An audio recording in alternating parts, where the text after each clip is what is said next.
महात्मा उपासक डॉक्टर सोहनराज तातेड़ पुनरुत्थान और आत्मविज्ञान के बाद अब ला रहे हैं सनातन सत्य, जैसी दृष्टि वैसी सृष्टि, कुदरत कुदरती रचना। भाई और बहनों, मातृशक्ति को नमन।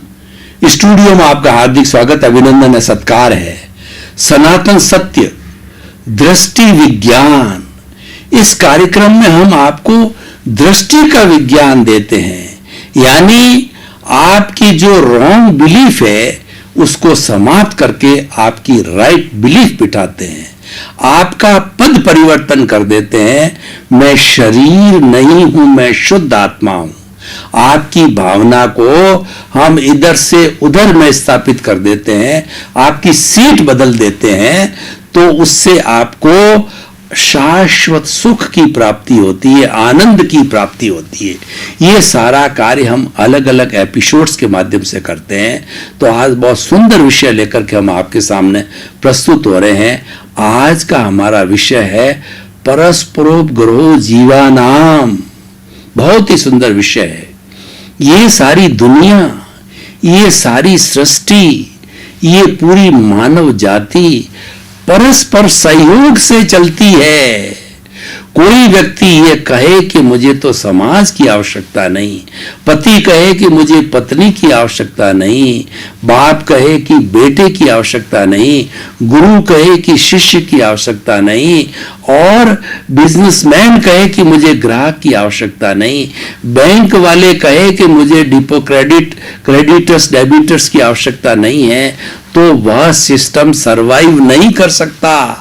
क्योंकि मनुष्य एक सामाजिक प्राणी है और समाज में सभी घटक मिलकर के अपना जीवन यापन करते हैं। भाई और बहनों, मैं आपको उदाहरण देना चाहता हूं कि जो आप कपड़ा पहनते हैं, क्या आपने इसको बनाया? आपने तो मात्र दर्जी से अपना ये ड्रेस सिलवाई। आपको पता है इस कपड़े तक आने में कितने लोगों ने सहयोग किया?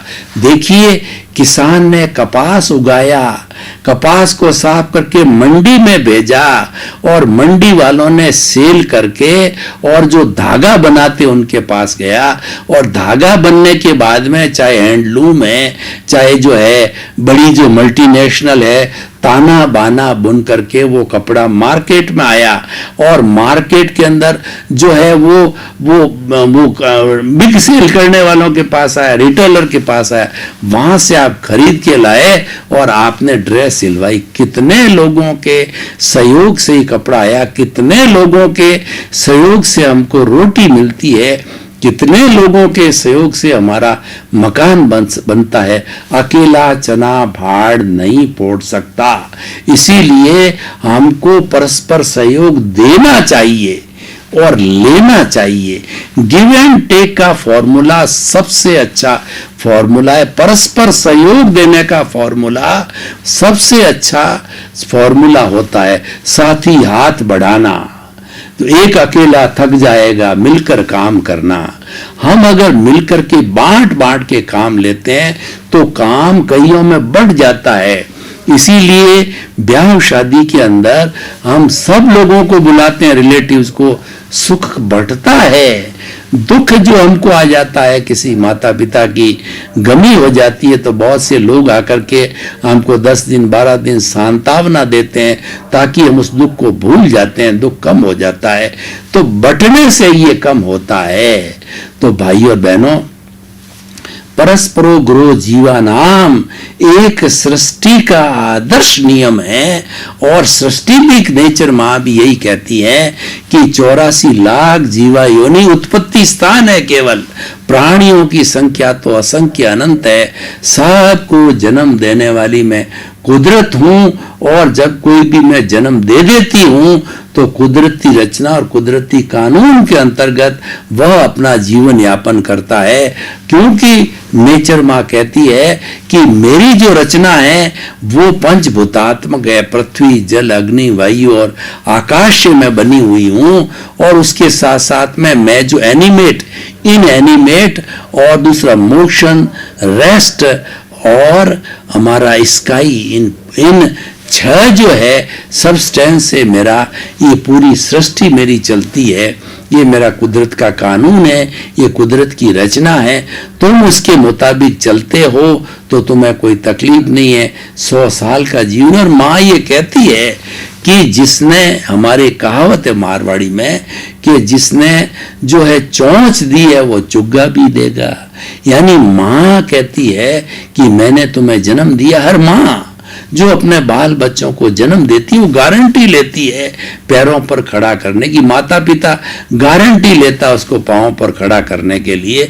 मैं एक बहुत सुंदर उदाहरण आपको देना चाहता हूं कि देखिए, एक कबूतरी होती है तो ये कबूतरी क्या होती है, अंडा देती है। उस अंडे के ऊपर बैठती, उसको सेती है, उसको जो सर्दी से गर्मी से कोई फोड़े नहीं, उससे जो है जीव जंतु से बचाव करती है। और जब अंडा पक जाता है, चूजा निकल जाता है, उस चूजे को जो है वो किसी घोंसले में रखती है और उसको सर्दी से, गर्मी से, बरसात से उसकी रक्षा करती है और बाहर से लाके उसको दाना खिलाती है। और जब वो कबूतर बड़ा हो जाता है तो माँ उसको ट्रायल, यानी कबूतरी जो है उसको उड़ाती है। वो गिरता है, उड़ता है, फिर गिरता है।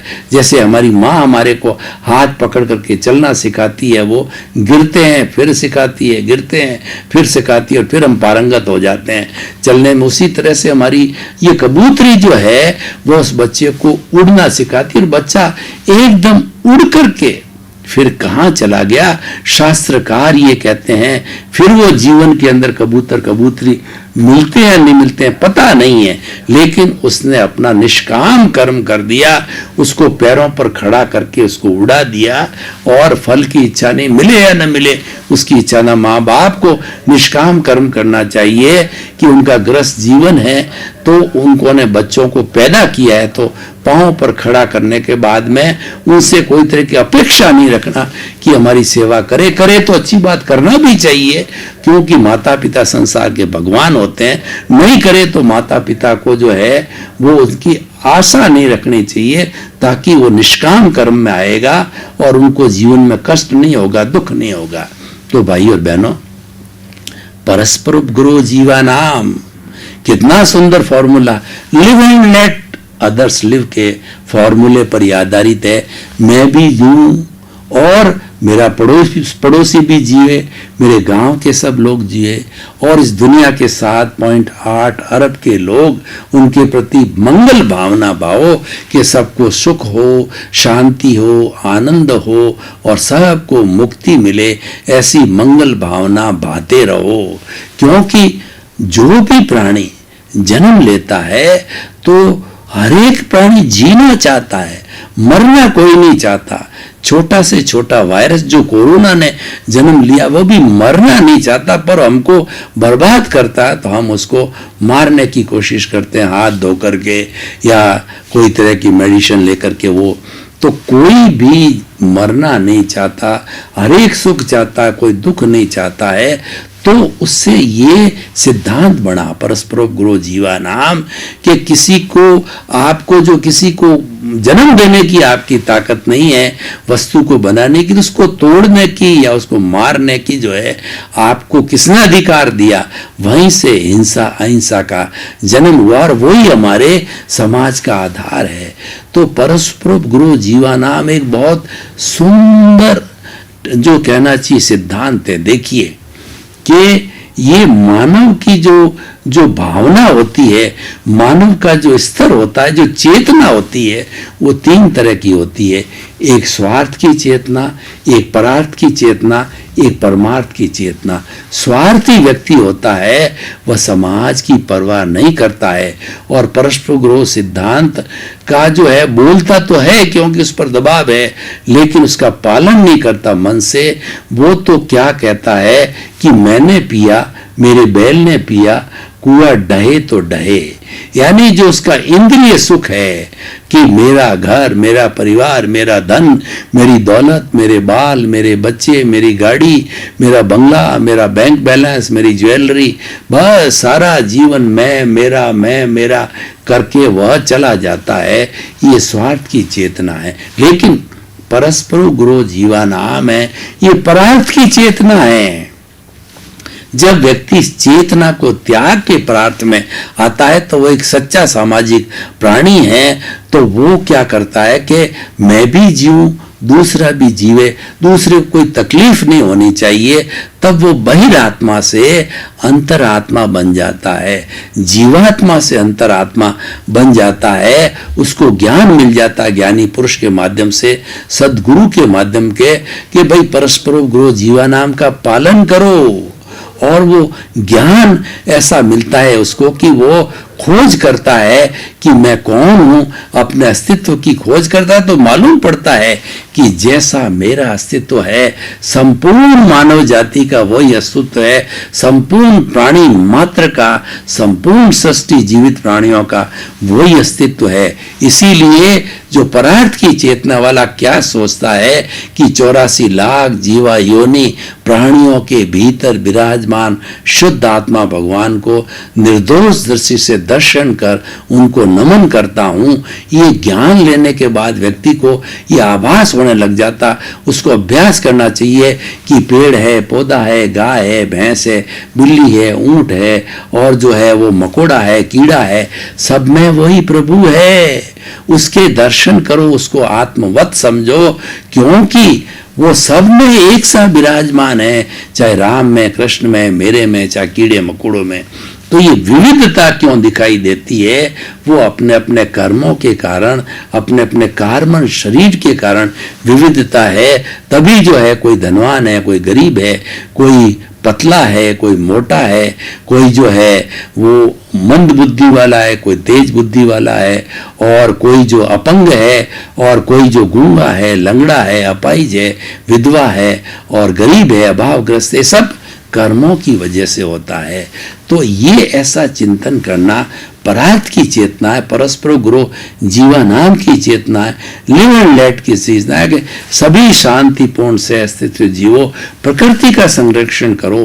देखिए ये जो मनुष्य है इस प्रकृति का सर्वश्रेष्ठ प्राणी है, क्योंकि मनुष्य के पास के अंदर डेवलप्ड इंद्रियां हैं, डेवलप्ड मन है, डेवलप्ड बुद्धि है, डेवलप्ड चित्त है, डेवलप्ड अहंकार भी है, और डेवलप्ड आत्मा भी है। सब चीज डेवलप्ड है।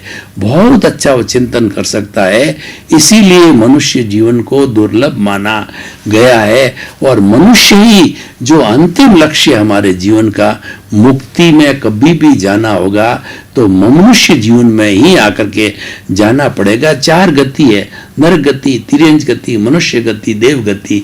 तो बेचारे जो नर गति वाले हैं वो तो उनको दुख ही दुख भुगतते रहते हैं। उनका जीवन जो है 33 सागरोपम का बड़ा दुख होता है, और वो सबसे ज्यादा पंचेंद्रिय बद्ध ज्यादा से ज्यादा दुख देते हैं लोगों को।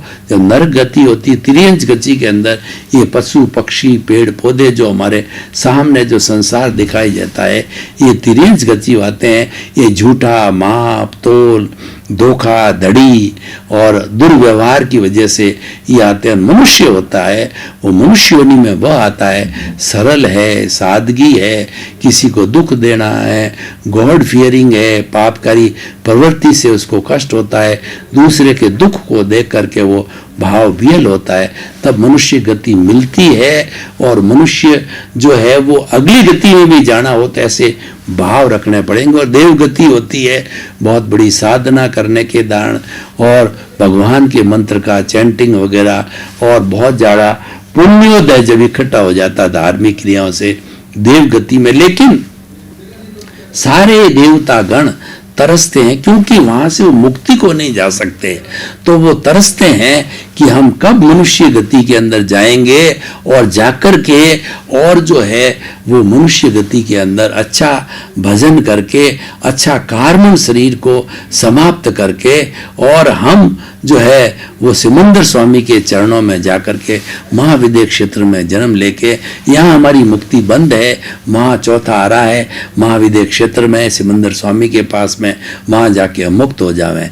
तो भाई और बहनों, जो ये दूसरी चेतना है वो अंतर जो है वो अंतरात्मा तीसरी होती परमार्थ की होती है। तो पहली जो चेतना होती स्वार्थ की चेतना, दूसरा परार्थ की चेतना, परस्पर गुरु जीवा नाम की चेतना, और उससे भी ऊपर की चेतना होती है वो परमात्मा की चेत होती है, परमार्थ की चेतना होती है। ऐसे लोग बहुत कम होते हैं समाज के अंदर। वो पिछले जन्म में पुण्य अर्जन करे आते होते हैं, वो प्योरली 100% लोगों के सेवा की बात सोचते हैं, लोगों के भले की दवा सोचते हैं, और they never think ill of others, बिल्कुल किसी को कष्ट नहीं देते हैं। एक भगवान का रूप होते हैं, देवत्व का रूप होते हैं। तो वो लोग जो है वो परमात्मा का रूप होते हैं, और धीरे धीरे उस अवस्था में रह के परमात्मा बन भी जाते हैं। तो भाई और बहनों, जो आज हमारा विषय है परस्परो गुरु जीवा नाम, हमें इसका तहे दिल से पालन करना चाहिए। तो उसके लिए जो है हमको क्या करना चाहिए कि समाज के अंदर जितने भी अलग अलग काम करने वाले सभी हमारे सहयोगी मानना चाहिए, उनको कोई धोखा नहीं देना चाहिए, उनको ताड़ना नहीं देना चाहिए, उनको प्रताड़ना नहीं देनी चाहिए, उनके साथ मिसबिहेवियर नहीं करना चाहिए। यानी जो व्यवहार हमारे को पसंद नहीं है वैसा व्यवहार हमें अन्य के साथ के अंदर कभी भी नहीं करना चाहिए। ये परस्परो गुरु जीवा नाम की सबसे बढ़िया और अच्छी शर्त है। यानी व्यक्ति को अपना जीवन अनुशासित सीखना चाहिए, अपने अनुशासन में रहना चाहिए। देखिए, हम परिवार के अंदर जन्म लेते हैं, परिवार में माँ होता है, बाप होता है, बेटे होता है, बेटे की बहू होती है, पोता होती, पोतियाँ होती हैं। ये सब हम इकट्ठे क्यों होते हैं? ये बिजनेस में जैसे पार्टियाँ होती है कि कोई परचेज वाली पार्टी, कोई सेल वाली पार्टी, कोई डेबिट वाली पार्टी, कोई क्रेडिट वाली पार्टी है, कोई मांगने वाली, कोई देने वाली। तो ये हमारे घर में जितने लोग हैं, पत्नी को लीजिए, पत्नी सबसे नजदीक रहती है, जीवन भर साथ रहती। बेटा तो अलग हो सकता है, बेटे की बहू अलग हो सकती है, भाई अलग हो सकता है, लेकिन पत्नी तो हमारी भारतीय संस्कृति विवाह पद्धति के अनुसार लास्ट मोमेंट तक साथ रहती है। तो इसीलिए क्या है कि वो सबसे बड़ी पार्टी है हमारे शरीर के लिए। इसीलिए ये हमारे शरीर को फाइल नंबर 1 कहते हैं, पत्नी को फाइल नंबर 2 बोलते हैं, जो सबसे ज्यादा साथ में रहती है। अगर अच्छी पत्नी होती है तो जीवन पर सुख देती है, वो खुद भी अपने को कोई तंग नहीं करती, परेशान नहीं करती, एडजस्ट करती है, घर को चलाती है। और अगर कोई कर्कशा पत्नी आ गई तो लड़ाई झगड़ा लफड़ा और किसी प्रेमी के साथ करती है तो वो क्या है कि आपको कोर्ट में खड़ा कर देगी, अपना हिस्सा मांगेगी, यानी सब पूरा आदमी को टेंशन के अंदर डाल देगी। वो लेने आई है, और जो शालीन पतली होगी वो देने आई है। तो भाई और बहनों, हमें तो समाज की सेवा करनी चाहिए। हमें नेगेटिव थॉट्स किसी के बारे में भी नहीं रखना चाहिए। और सबसे बड़ी बात है, अगर परस्परो गुरु जीवा नाम को आप जो अगर पालन करना चाहते हो तो मैं आपको 7 सूत्र देता हूं कि आपके भीतर विराजमान शुद्ध आत्मा भगवान, वही आपका प्रभु है, वही ईश्वर है, वही आपका गुरु है, और वही आपका हरि है। हरि हरि अनंता, हरि कथा अनंता। यानी भीतर विराजमान शुद्ध आत्मा भगवान की कथा करने लग जाओ, उसके गुणों की भजना करने लग जाओ, तो आपको कई कई जन्म लेने पड़ेंगे। इतने इस प्रभु के गुण हैं, तो उनकी भजना करने में आप पूरा जीवन लगा दो। तो ये भीतर सर्वशक्तिमान जो विराजमान है, जो ज्ञाता है, दृष्टा है और जानने वाला, देखने वाला है, जो अनंत ज्ञान वाला है, अनंत दर्शन वाला है, अनंत शक्ति वाला, अनंत सुख का धाम है, उससे साथ प्रार्थना करो कि हे मेरे भीतर, मैं आपको प्रयोग करके बताता हूं कि आप आंखें कोमलता से बंद कर दीजिए और हाथों की मुद्रा, इसकी जो है वो नमस्कार की मुद्रा के अंदर आ जाइए। रीढ़ की हड्डी को सीधा करिए, अपने पूरे शरीर को ढीला छोड़ दीजिए, पूरे शरीर में चित्त को घुमा करके कायोत्सर्ग कर लीजिए। श्वास को जो है ढीला छोड़ दीजिए, श्वास शिथिल, शरीर शिथिल, पूरा शरीर रुई की भांति हल्का हो गया है। कोई अकड़न नहीं, कोई जकड़न नहीं, कोई तनाव नहीं, कोई स्ट्रेस नहीं, कोई स्ट्रेन नहीं है। श्वास लंबा, गहरा, शिथिल, गहरा सांस आ रहा है, जा रहा है, सांस शिथिल, शरीर शिथिल। अब हम अपना ध्यान जो है आज्ञा चक्र है, दर्शन केंद्र है, जिससे हम प्रभु के पास जाते हैं, भीतरी दुनिया में जाते हैं। वहाँ पर श्वास को खींचिए और बाहर से जो है वो लाल रंग के चमकते हुए परमाणु लाइए और उनको अनुभव कीजिए कि हमारा दोनों भ्रुकुटियों के बीच के अंदर जो आज्ञा चक्र दर्शन केंद्र है, वहाँ पर सारे जो है ये परमाणु लाल रंग के इकट्ठे हो गए और आपको जगह दे दी। भीतर जाइए, भीतर जाइए, भीतर प्रभु के दर्शन हो रहे हैं। भीतर प्रभु तो अशरीरी है, लेकिन अनुभव किया जा रहा, बोल रहा हूं, प्रभु बुला रहा है, तो उसको रूपक के रूप में 3 पट्टियों को देखिए। सबसे ऊपर पिंक कलर की सूर्योदय होता है, लालिमा लिए वैसी पिंक कलर की चमकती हुई पट्टी जो कि हमको शांति देती है। उसके नीचे जो है चमकती हुई येलो रंग की चमकते हुए की हल्दी की तरह हमको आनंद देती है। और तीसरी पट्टी एकदम सफेद जो हमारे प्योरिटी की है, हमारी मुक्ति की पट्टी है, प्योरिटी देने वाली है। ये प्रभु है। इस प्रभु के प्रभु से प्रार्थना कीजिए, हे मेरे भीतर विराजमान शुद्ध आत्मा भगवान, मुझे सोहन राज रूपी पुतले को ऐसी शक्ति दो, जागृति दो, मेरा राग द्वेष घटता रहे, घटता रहे, घटता रहे, मेरा संभाव बढ़ता रहे, बढ़ता रहे, बढ़ता रहे। दूसरा, मुझे ऐसी शक्ति दो कि मैं किसी के दोष नहीं देखूं, मैं स्वयं के दोष देखता रहूं, मुझे किसी के दोष दिखाई नहीं दे, मैं किसी के दोष नहीं देखूं। तीसरी है, मेरे भीतर विराजमान शुद्ध आत्मा भगवान, मुझे ऐसी शक्ति दो, जागृति दो कि जो है मेरा किसी के प्रति बुरे भाव नहीं आए, मेरे बुरे भाव तिरोहित होते रहें, तिरोहित होते रहें। चौथी जो है कि मैं किसी के प्रति अभिप्राय या ओपिनियन नहीं दूं कि ये ऐसा है वैसा है, किसी के प्रति प्रतिक्रिया नहीं करूं, मैं किसी के प्रति जो है वो ओपिनियन अभिप्राय नहीं दूं। पांचवा है, हे मेरे भीतर विराजमान शुद्ध आत्मा भगवान, मुझे ऐसी शक्ति दो, जागृति दो कि मुझे हर जन्म में मोक्ष के कर्म मिले, हर जन्म में मोक्ष के कर्म मिले, मुझे जल्दी से जल्दी मुक्ति जाना है। और सातवां है, हे मेरे भीतर विराजमान शुद्ध आत्मा भगवान, मुझे ऐसी शक्ति दो कि जागृति दो कि मुझे हर जन्म के अंदर सद्गुरु मिले, प्रत्यक्ष ज्ञानी पुरुष मिले जो ज्ञान दे और मेरा जो अज्ञान रूपी अंधकार है वो दूर करे, तभी मुझे मुक्ति मिलेगी।